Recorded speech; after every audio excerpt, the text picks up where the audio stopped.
हे friends, स्वागत है आप सभी का movie stock movie explain channel पे, जिस पर आज मैं रीकैप करने वाली हूँ वॉरियर नन के सीजन 2 को। तो चलिए अब आपका टाइम बिल्कुल भी ना वेस्ट करते हुए शुरू करते हैं इस वीडियो को, वो भी स्पॉइलर वार्निंग के साथ। लेकिन उससे पहले मेरी एक छोटी सी रिक्वेस्ट, वीडियो को लाइक, शेयर और चैनल को सब्सक्राइब करने की।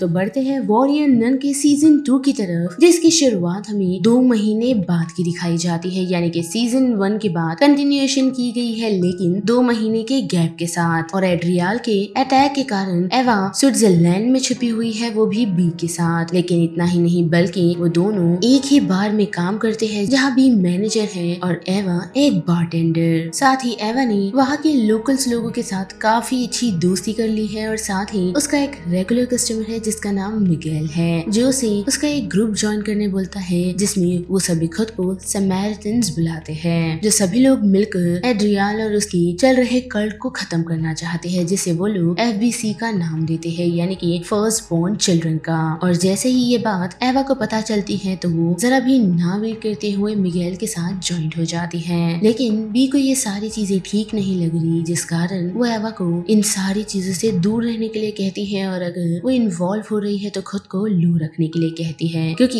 एवा को उसकी स्ट्रेंथ एड्रियाल से लड़ने के लिए बचानी है। पर उसी के साथ हम देख सकते हैं कि ओसीएस की ऑलमोस्ट सारे सिस्टर्स को उन कोविंस ने अटैक कर खत्म कर दिया, जिन पर उन लोगों ने जरा भी रहम नहीं दिखाई। पर हम देख सकते हैं कि मदर सुपीरियन और कमिला उस सिचुएशन से बच जाती है, क्योंकि जब वो खौफनाक चीजें उनकी जगह हो रही थी, तो वो लोग मदर सुपीरियन की एक सीक्रेट लोकेशन पर रुके हुए थे। लेकिन उसी के साथ उन्हें एक सिग्नल मिला है जो कि मैड्रिड से आ रहा है, जो समहाउ उनके लिए एक होप है, क्योंकि उन्हें ऐसा लगता है कि वहाँ पर रेफ्यूजीज ने शेल्टर लिया होगा। लेकिन जैसे ही वो लोग वहाँ पहुँचते हैं, तो उन्हें ये पता चलता है कि वहाँ भी सारी सिस्टर्स को मार दिया गया है। लेकिन अब क्वेश्चन ये है कि उन लोगों को मैड्रिड का वो सिग्नल मिला कैसे था। तो वहाँ उन लोगों की मुलाकात यास्मिन नाम की एक लेडी से होती है, जो एक PhD कैंडिडेट है, और साथ ही उसे OCS सिस्टर्स के बारे में थोड़ी बहुत नॉलेज भी है। लेकिन इतना ही नहीं, बल्कि वो ये भी बताती है कि वो यहाँ पर किसी पर्पस से आई है, लेकिन वो अपना पर्पस सिर्फ वॉरियर नन को ही बता सकती है, क्योंकि उसके लिए उसने ओथ ली है,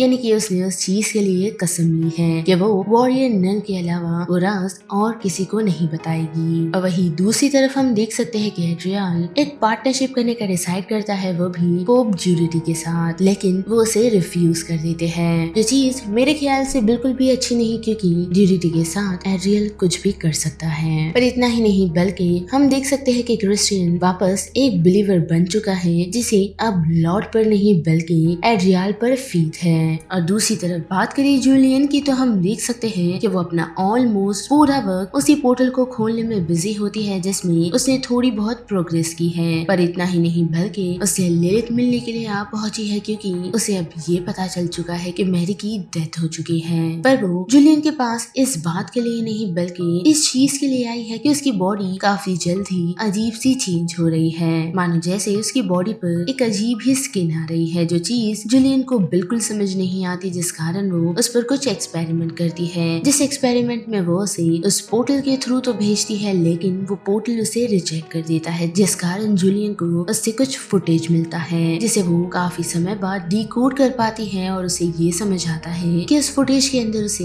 किसी वुमेन का फेस नजर आ रहा है। और वही हम लिलिथ को देख सकते हैं, जिसे अब ऐसा लग रहा है कि जूलियन उसकी किसी भी तरीके से हेल्प नहीं कर पाएगी, जिस कारण वो वहाँ से निकल सीधा एड्रियाल के पास जाने का डिसाइड करती है, जो उसकी हेल्प तो नहीं करता बल्कि उसे मैनिपुलेट कर देता है, ताकि लिलिथ उसकी साइड रहे, जो चीजें काम भी कर जाती है। पर इतना ही नहीं, बल्कि हम देख सकते हैं कि एड्रियाल उसे और पावर देता है, जिस कारण वो डीमंस को अपनी आंखों से देख पाती है, ठीक एवा की तरह। पर उसी के साथ हम देख सकते हैं कि एड्रियाल क्रिस्टियन के साथ भी मिलकर काम कर रहा है, क्योंकि क्रिस्टियन जूलियन के एब्सेंस में उसकी आग टैकी कंपनी को चला रहा है, जो उस पर पूरी तरह भरोसा करती है। लेकिन क्रिस्टियन ने उसके भरोसे का फायदा उठाकर एड्रियाल के लिए एक बिल्डिंग के साथ साथ कुछ टूल्स भी बनाए हैं, जिस टूल्स और बिल्डिंग की मदद से एड्रियाल अपने मिरेकल्स दिखाएगा और अपने कल्ट को बढ़ाएगा। साथ ही अगर किसी ने उसे एक्सेप्ट नहीं किया, तो उसी जगह पर उन्हें पनिशमेंट भी दी जाएगी। लेकिन उनका बड़ा प्लान ये है कि वो लोग पावर और साइंस को एक साथ मर्ज करेंगे, यानी कि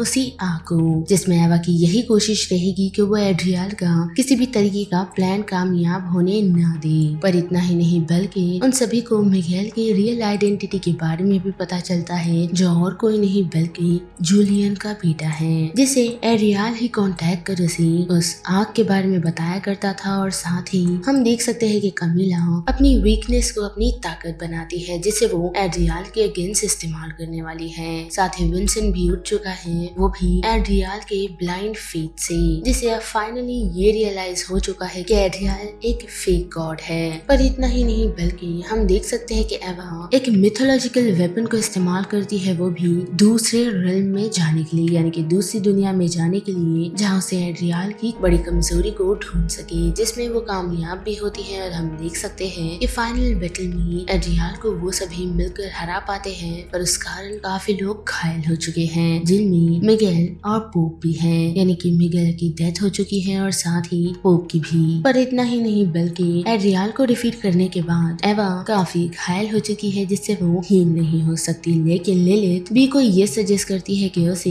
हील होने के लिए हमें दूसरे रेल्म में, यानी कि दूसरी दुनिया में भेज देना चाहिए, जहाँ से एड्रियल आया था। जो डिसीजन बी के लिए काफी हार्ड है, लेकिन एवा की सलामती के लिए वो ऐसा कर देती है। तो जैसा कि अब सभी लोग इस जंग को जीत चुके हैं, लेकिन हमें ये नहीं पता कि एक्चुअल में उन लोगों ने किया क्या है, जिसमें हम सबसे पहले बात करेंगे यास्मीन की, जो इन OCS के लिए एक ही प्लेयर साबित होती है, और वही उन लोगों को ये बताती है कि किस तरह वो लोग एड्रियल को खत्म कर सकते हैं। तो जैसा कि पहली मुलाकात में मदर सुपीरियर को और कमिला को यास्मीन ने ये बताया था कि वो एक PhD स्टूडेंट है, वो भी आर्कियोलॉजिस्ट में, लेकिन उसने उन्हें ये भी कहा था कि उसके पास एक सीक्रेट है जो वो सिर्फ वॉरियर नन को बताएगी, जिसके लिए उसने कसम खाई थी। लेकिन हमें ये भी पता चलता है कि यास्मीन और उसकी फैमिली ये राज काफी सालों से खुद तक छुपाते आए हैं, जिन्हें और किसी ने नहीं बल्कि एरेला ने ही ट्रेन किया था, ताकि वो लोग वक्त रहते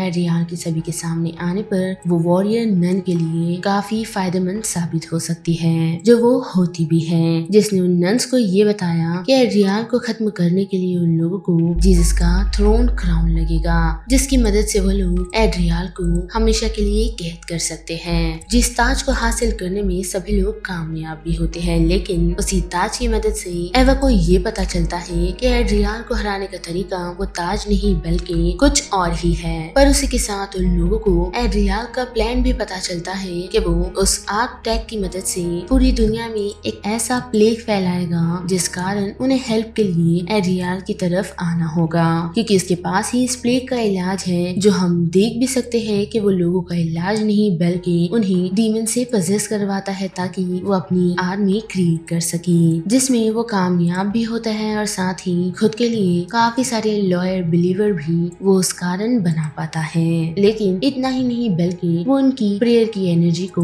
खुद के फायदे तक के लिए इस्तेमाल करता है। पर इतना ही नहीं बल्कि वो जूलियन के उस आग को भी चुरा लेता है, ताकि वो एक ऐसा पोर्टल खोल सके जो जल्द ही बनना हो, क्योंकि वो उस पोर्टल के थ्रू काफी सारे डीमंस को बुलाना चाहता है, ताकि वो उनकी मदद से पूरे वर्ल्ड पर कब्जा कर सके। लेकिन इतना ही नहीं बल्कि वो उस पोर्टल को ओपन करने के बाद उसमें से रैन नाम की एक लेडी को इस दुनिया में ले आता है, ताकि वो उसे एटर्निटी तक कैद कर सके, वो भी उसी के अंडरग्राउंड बनाए हुए बंकर के अंदर, ताकि उसके खिलाफ या उसके कंपटीशन में कोई आ ना पाए। पर इतना ही नहीं बल्कि हमें ये भी पता चलता है कि एड्रियल ने दूसरी दुनिया पर कब्जा जमाने के लिए उस पर जंग तो छेड़ दी थी, लेकिन उसमें भी वो कामयाब नहीं हो पाया, जिस कारण उसने रेया से उसका हेलो चुरा लिया, जो उसकी सबसे शक्तिशाली दुश्मन और साथ ही उसकी मास्टर भी है। और उस दुनिया में फेल होने के बाद ही उसने ये डिसाइड किया कि वो अर्थ पर रूल करेगा। पर अर्थ पर आते ही उसे काफी सालों के लिए इम्प्रिजन कर दिया गया, और वहाँ से निकलने के बाद भी वो अर्थ पर रूल नहीं कर पाया, क्योंकि वॉरियर नन के हाथों वो अपनी जान गवा बैठा। और अब बात करें कि रेया कौन है, तो जैसा कि मैंने आपको ऑलरेडी बताया है कि रेया पहले तो एड्रियल की मास्टर थी, लेकिन उसी के साथ वो एक काफी पावरफुल इंसान भी है, जो कि दूसरी दुनिया से है, जिसे हम हेवन कह सकते हैं। साथ ही रेया वो शख्स भी है जिससे माइकल की मुलाकात हुई थी, यानी कि डैनियल की, जिसने जब उस पोर्टल में एंटर किया था तो उसे 2 एंजल मिले थे जिन्होंने उसे वहाँ से उठाकर शाइनिंग सिटी के कैस्टल में ले गए। जो बात उसने अपनी मॉम को बताई थी और साथ ही हमें ये भी पता चलता है कि माइकल की मॉम ने उस फुटेज में और किसी को नहीं बल्कि रेया को ही देखा था, जो फुटेज उसे लिलिथ के टाइम पर मिली थी। साथ ही रेया ही वो लेडी है जिसने एवा को किस तरह एड्रियाल को खत्म करना है उसके लिए गाइड किया, जिसने माइकल को भी इसी रीजन के साथ वापस इस दुनिया में भेजा था।